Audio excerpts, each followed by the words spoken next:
Hi guys, today we'll do the derivative of tan x. So this is the function and we have to find the derivative of tangent of x, where x is an angle.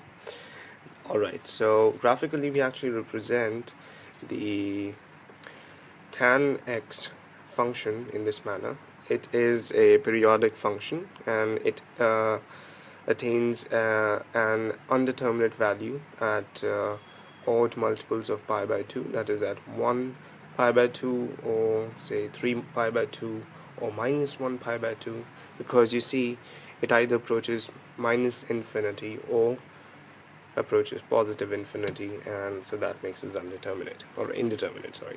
Alright, now for finding the derivative of any function we actually use this formula, because we actually have a formula for finding derivatives, and this is the formula that we use. The derivative of function y would be equal to y evaluated at x plus h, where h is very small, minus y evaluated at x divided by h.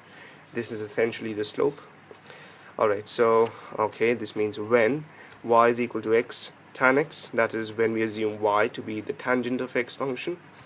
So the derivative of y would be derivative of tan x, and therefore the formula for this would be tan of x plus h minus tan of x divided by h. Alright, now as we know, tan x is equal to sin x divided by cosine of x. This is the definition of tangent of x. It is perpendicular upon base, and so we can represent this. Fine.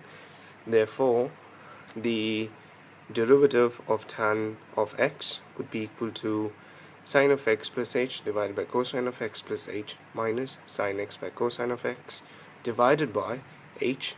You see, I've only replaced this value by this relation. So if I use this and I use it here, that is, these two values can be represented as a ratio of sine and cosine of this angle and this angle respectively. Okay, so that's done. Now we cross multiply, that is, we take this and this, the denominator, and then we multiply this with this and this with this, we subtract it, and then we take this on the denominator along with h, which was already present. So we have h times cosine of x from here dot, that is, times cosine of x plus h from here, and that forms the new denominator. The numerator comprises of the difference of cosine of x multiplied by sine of x plus h, and sine of x times cosine of x plus h. Alright, so we essentially have cross multiplied. Now what I end up with is this, that is a function of sine. Now how do I do that? Is because we have the formula for sine of a compound angle, that is sine a plus b is equal to sine of a cosine of b plus sine b cosine of a. Right, now if I substitute b with negative b, sine of b will become minus sine of b, cosine of minus b would remain cosine of b. So that would yield sine a minus sine b would be equal to sine a multiplied by cosine of b minus, so it actually can be represented in this manner, minus sine of b cosine of a. So as you can see, this is equal to this, this numerator is equivalent to this formula, so therefore I can replace it.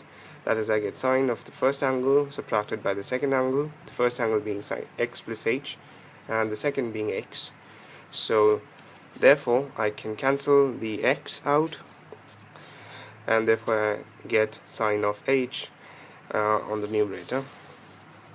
Now that can be written as sine of h divided by h multiplied by this in the denominator.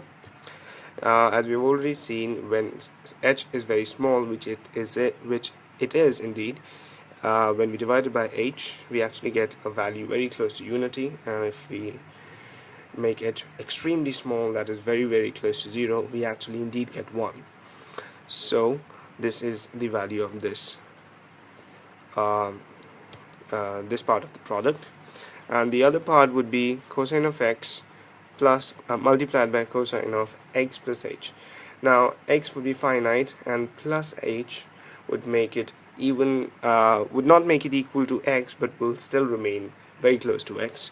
So the cosine of that value would indeed be very close to cosine of x. Therefore, that it really doesn't make a difference to the denominator, and we can simply eliminate x, eliminate or neglect it. Neglect would be a better word, and we end up with cosine of x multiplied by cosine of x in the denominator. So when we now we can simplify this, and we can write this equal to sec square x. That is equal to, because 1 upon cosine of x is in fact equal to sec x. Therefore I can get this. Finally, we found the derivative of tangent of value of any angle x, and that is equal to the square of the sec of that angle, and that is indeed the derivative of tan of x. So thank you.